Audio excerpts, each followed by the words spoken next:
Salut les alchimistes, bienvenue dans cette vidéo où je vais vous présenter une liste Nashti emmenée cette fois-ci par deux héros, Soul Kors et Bessaz. Voilà, donc cette liste comprend en total 8 figurines pour un total de 199 points. Donc vous avez deux héros, donc Bessaz, Edu, Egir de AF et Soul Kors, le chef expérimental de BS.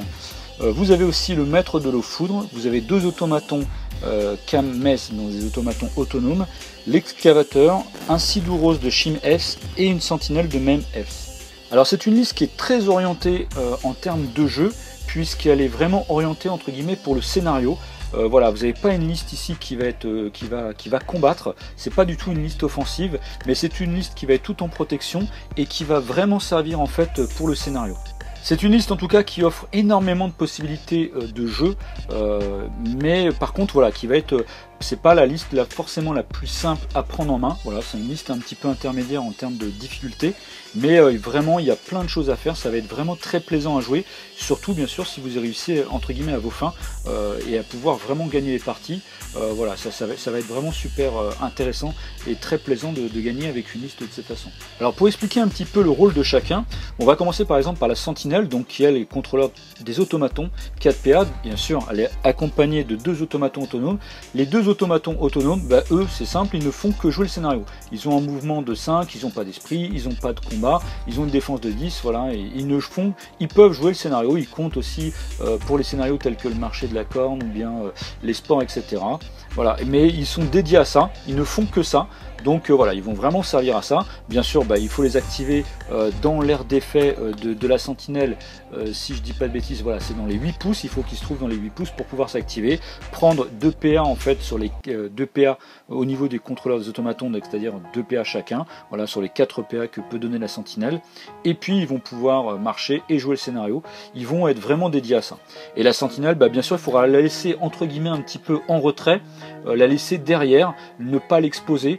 Puisque bah, le fait sur une liste comme ça, si vous perdez vos deux automatons, ça va être bien sûr un petit peu difficile. Donc lui, il va falloir vraiment le laisser en retrait, à 8 pouces derrière les automatons, et puis pouvoir les activer. Et voilà, et lui il est un peu derrière, et puis il servira à donner les PA.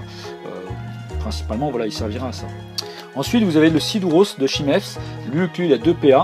Eh bien lui en fait son rôle principal ça va être de protéger parce qu'il les garde, donc il peut garder en fait toutes les figurines puisqu'il n'y a pas d'autres Ouroboros qui sont les Nashti entre guillemets métalliques comme lui en fait, il n'y a pas d'autres Ouroboros en fait dans la liste, donc lui il pourra garder tous les Nashti, alors hormis bien sûr les automatons, il ne peut pas garder les automatons si je ne dis pas de bêtises, voilà. Voilà, cette compétence est inutilisable si la figurine ciblée est un Ouroboros ou un automaton, mais par contre il pourra garder, protéger en fait toutes les autres figurines. Donc lui son rôle va vraiment être là-dessus. Ça va être vraiment de pouvoir être à 2 pouces en fait d'une figurine amie, que ça soit Bessaz, le Soul Kors, le maître de l'eau foudre, la sentinelle ou l'excavateur, et de pouvoir le protéger dans le cas en fait où on vient comment dire, attaquer ou tirer ou lancer une formule sur une figurine amie. Et puis grâce à sa plaque dorsale, il va pouvoir un petit peu absorber entre guillemets les dégâts sans être blessé pour autant. Après c'est aussi un bon combattant, il a 4 en combat, 11 en défense, avec une bonne table de dommages, mais il n'est pas non plus, voilà, il sera très très bien vis-à-vis des petites troupes adverses. Par contre vis-à-vis des figurines élites ou bien des figurines héros, il va pas tenir la distance. Donc voilà, son rôle principal c'est vraiment la protection. Le maître de l'eau foudre va vraiment s'inscrire lui aussi dans le rôle en fait de protection et de nuisance en fait aux figurines ennemies grâce en fait à ces deux formules, la coulée de lave et la flaque magmatique. Vous allez pouvoir placer des gabarits rectangulaires qui seront en contact en fait de son socle, et les figurines qui passent dedans en fait bon, subissent un dommage, c'est pas trop pour les dommages, mais elles sont obligées de terminer leur déplacement dans le gabarit. Donc c'est ça, donc ça veut dire que vous allez pouvoir placer des gabarits en fait sur le terrain. En plus vous pouvez comment dire, alors ça dure jusqu'à la fin du tour, et comment dire, vous pouvez augmenter la largeur et la longueur des gabarits, et en plus vous pouvez faire aussi en sorte que vos figurines amies ne soient pas affectées. Donc ça va être vraiment pour bloquer entre guillemets les figurines ennemies. Et puis la deuxième formule, la flaque magmatique, c'est des gabarits rectangulaires, enfin circulaires. Et en fait pareil, ça va permettre en fait de faire 2 dommages en fait à des figurines qui vont passer dedans. Et par contre en plus de ça, vous pouvez générer jusqu'à 3 gabarits circulaires, et vous pouvez faire aussi les faire durer un tour de plus. Donc voilà, ça c'est c'est aussi ces gabarits de pouvoir les placer. Ils font 2 pouces de diamètre, donc en fait c'est 4 sur 4, hein, enfin c'est 2 sur 2 pardon, 2 pouces, et donc ça va être vraiment gênant pour l'adversaire qui va passer dedans et qui va prendre de dommages. Donc voilà, et en plus de ça, si elle reste dedans au début du tour suivant, elle prendra un dommage supplémentaire.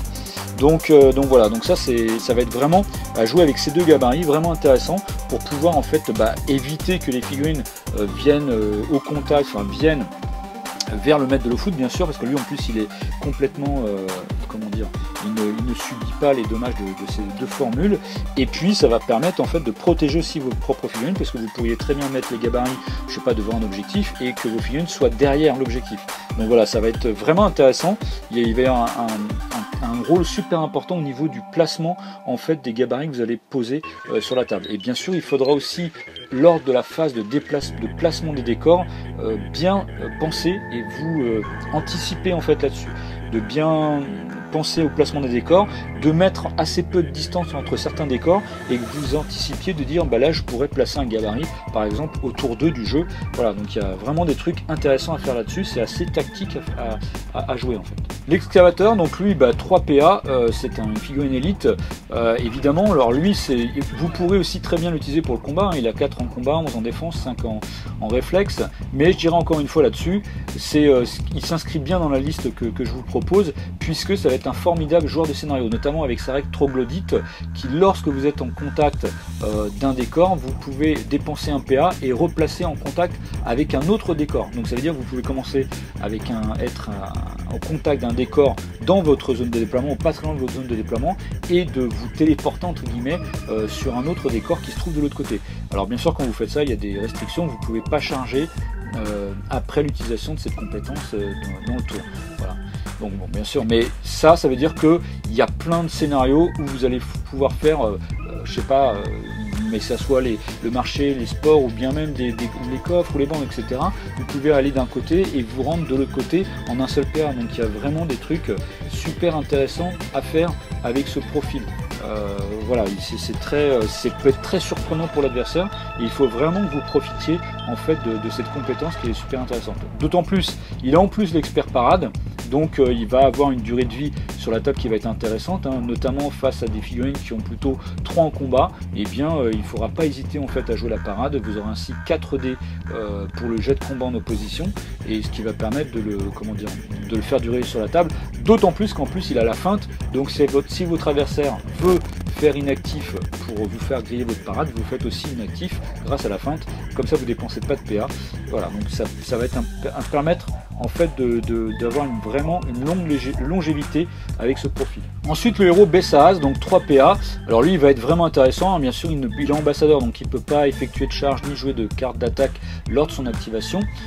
Par contre, voilà, il y a un truc intéressant, c'est qu'il a le charme des DRH, donc une charge qui cible Bessaaz, ça coûte 1 PA supplémentaire, donc ça le protège bien sûr un peu plus, et en plus la figurine n'aura pas le dé de bonus de charge. Voilà. Et en plus, les figurines amis non héros à 4 pouces ou moins de lui bénéficient de plus en combat. Donc bon, ça c'est intéressant, mais c'est pas ce qui sera intéressant à jouer dans cette liste. Bien que pour l'excavateur, pour la sentinelle, pour le Cid, Ouros, ça peut être intéressant bien sûr d'avoir plus en combat lors des combats. Mais c'est vrai que la liste n'est pas orientée dans ce sens-là. Et puis, chose bien sûr super intéressante, c'est le regard hypnotique qui enfin, une fois par tour, il peut faire un jet d'esprit en opposition avec une figurine ennemie à 6 pouces ou moins de lui, et en cas de réussite, il peut forcer la cible à faire une marche gratuite, donc par exemple faire reculer la figurine, ou alors une action de scénario en utilisant les PA de Bessaaz comme si elle faisait partie de la troupe du joueur Nashti. Donc ça peut être super intéressant. Je sais pas si votre héros est loin d'un objectif, par exemple, je sais pas, il y a une borne ou un coffre ou n'importe quoi d'autre, et que la figure ennemie se trouve pas très loin, enfin se trouve à portée bien sûr pour pouvoir activer l'objectif, et vous pouvez utiliser les PA de Bessaaz pour le faire. Ça vous permet de vous rester entre guillemets un petit peu en arrière, et puis de prendre le contrôle en fait de l'objectif. Donc ça c'est assez intéressant. Et pour finir, le héros Soul Corps. Donc lui, en fait déjà première chose, c'est au niveau des tireurs adverses, et bien lorsqu'une figurine ennemie effectue un tir lors de son activation, qu'elle possède une ligne de vue sur Soul Corps, celui-ci est automatiquement pris pour cible, et ce même s'il est hors de portée. Donc voilà, ça c'est quand même intéressant. Ça permet en fait de, lui comme il a 12 de défense et celui qui a la plus haute défense, ça va être déjà intéressant sur ce plan-là, plutôt que ça cible en fait des figurines amies qui ont 10 ou 11 de défense. Voilà, c'est déjà la première chose. Et puis voilà, ensuite il a deux formules. La première, sa cible alchimiste, et les tirs effectués sur lui jusqu'à la fin de sa prochaine activation ne peuvent pas bénéficier du bonus de visée. Donc voilà, ça se combine bien avec sa compétence exubérant. En plus, il peut cibler autant de figurines que son niveau de concentration et réaliser un tir de valeur, alors 4 au niveau du tir et 8 au niveau de la distance, sur chacune d'elles avec sa table de dommages de combat de 1-1, 2-2, 3-3. Il peut faire un pierre pour augmenter la portée de tir de 1 pouce, et je rappelle, c'est un alchimiste du cercle inférieur, c'est-à-dire qu'il peut augmenter jusqu'à 6 pierres, et il peut faire 3 pierres pour un dommage supplémentaire. Alors voilà, si vous êtes un petit peu en mêlée, entre guillemets, enfin, en plein centre de différentes figurines, si vous êtes concentré 4 et que là vous faites 6 pierres pour avoir 2 dommages supplémentaires, votre table de dommages va se transformer en 3-3, 4-4, 5-5.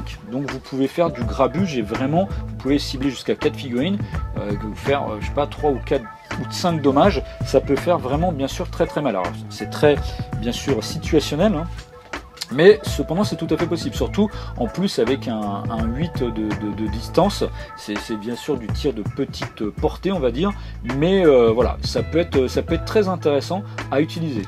Et la deuxième formule, ça va vraiment renforcer en fait l'idée de cette liste jouable dans le scénario, puisque ça va entre guillemets protéger vos figurines, c'est-à-dire que vous allez lancer sur des figurines amies non héros à portée, donc il ne peut pas se cibler lui-même ni Bessaz, et en fait il n'y a aucune ligne de vie qui peut être tracée sur elles quand elles sont inactives. Alors attention, inactives, c'est quand elles n'ont plus de PA. Si bien sûr vous lancez ça au début, vous activez en premier sous le corps et vous lancez ça sur vos figurines, et bien on pourra tracer des lignes de vue tant en fait qu'ils ont des PA. Par contre, si la figurine s'active et qu'elle n'a plus de PA, et bien après on ne peut plus tracer une ligne de vue. Alors tracer une ligne de vue, ça veut dire qu'on ne peut pas la charger, ça veut dire qu'on ne peut pas lui lancer des formules, ça veut dire qu'on ne peut pas tirer dessus.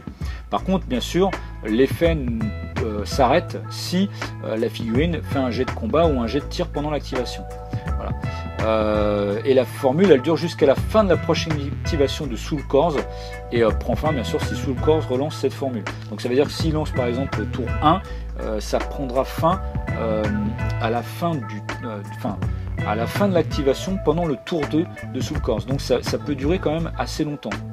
Et en plus de ça, vous pouvez cibler en fait une cible supplémentaire à portée, ça veut dire que vous pouvez lancer en totalité sur 4 figurines, et vous pouvez aussi faire 4 pierres pour cibler un héros, y compris sur le corps. Donc vous pouvez très bien faire ça sur Bessaz ou sur le corps lui-même. Je dirais que sur Bessaz, ça n'a peut-être pas trop d'intérêt, parce que si on veut déjà le charger, il faut déjà dépenser un PA, mais par contre de le faire sur le corps, ça peut être intéressant. Donc voilà, donc ça c'est un gros potentiel en fait de protection aussi. Je rappelle vraiment, que voilà, c'est vraiment une liste qui va être orientée là-dessus. Donc voilà, ça va être intéressant aussi de pouvoir lancer cette deuxième formule sur laquelle il faut être concentré. Donc voilà, je crois qu'en totalité vous aurez bien compris en fait un petit peu l'aspect en fait de jeu en fait de cette liste, hein. Comme je le disais au début de la vidéo, c'est pas une liste en fait qui va être orientée pour le combat, mais il y a un gros pouvoir de nuisance. Il va falloir se concentrer sur le scénario. L'adversaire en face de vous, il va vraiment galérer pour essayer de choper vos figurines, d'essayer de les détruire, parce que vraiment vous avez plein de choses entre la protection du Siduros, entre les coulées de lave et les flaques magmatiques du maître de l'eau foudre qui va entraver entre guillemets le chemin des figurines adverses, entre la luminosité irisée en fait de Soul Corps, donc c'est sa deuxième formule, et puis les compétences aussi de Bessaz, de l'excavateur qui va pouvoir se déplacer de décor en décor. Voilà, il y a vraiment plein de choses qui sont totalement orientés dans le scénario. Donc par contre ce qui va être un peu compliqué, c'est ce que je disais aussi un petit peu sur la complexité de cette liste, ça va être de bien activer les choses au bon moment, enfin de la bonne figurine au bon moment, au moment du tour de jeu. C'est ça qui va être un choix crucial. Il va falloir bien réfléchir à tout ça. C'est forcément une liste en fait qui va pas se jouer en une seule fois. Vous n'allez pas réussir à bien la maîtriser en une seule fois. Il va falloir la jouer plusieurs fois en fait, je pense, pour bien en comprendre en fait entre guillemets la physionomie et la la chronologie de jeu. Mais une fois que vous l'aurez en main, je pense franchement, ça peut être super. Enfin, c'est un type de jeu hein, qu'on aime ou qu'on n'aime pas. Il y a des gens qui aiment bien avoir des figurines qui vont taper, qui vont dégommer les figurines en face. Cette liste-là, vous l'aurez bien compris, elle n'est pas du tout dans cette orientation. C'est une orientation pacifiste, on va dire, et joueur de scénario. Mais c'est aussi super intéressant comme type de jeu. Et voilà, pour ceux qui aiment ce type de jeu-là, je peux vous dire que vous prenez un vrai pied en fait quand vous arrivez à vos fins, à activer les figurines dans le bon ordre, à faire les bonnes compétences, le bon truc, à bien piéger l'adversaire, à bien le bloquer. Et quand vous avez ça, c'est quand même assez jouissif, on va dire, un petit peu de jouer de cette façon-là. Voilà, j'espère que cette vidéo vous a plu, qu'elle vous aura donné envie de jouer cette liste. N'hésitez pas à commenter et je vous dis à bientôt pour une prochaine vidéo. Salut!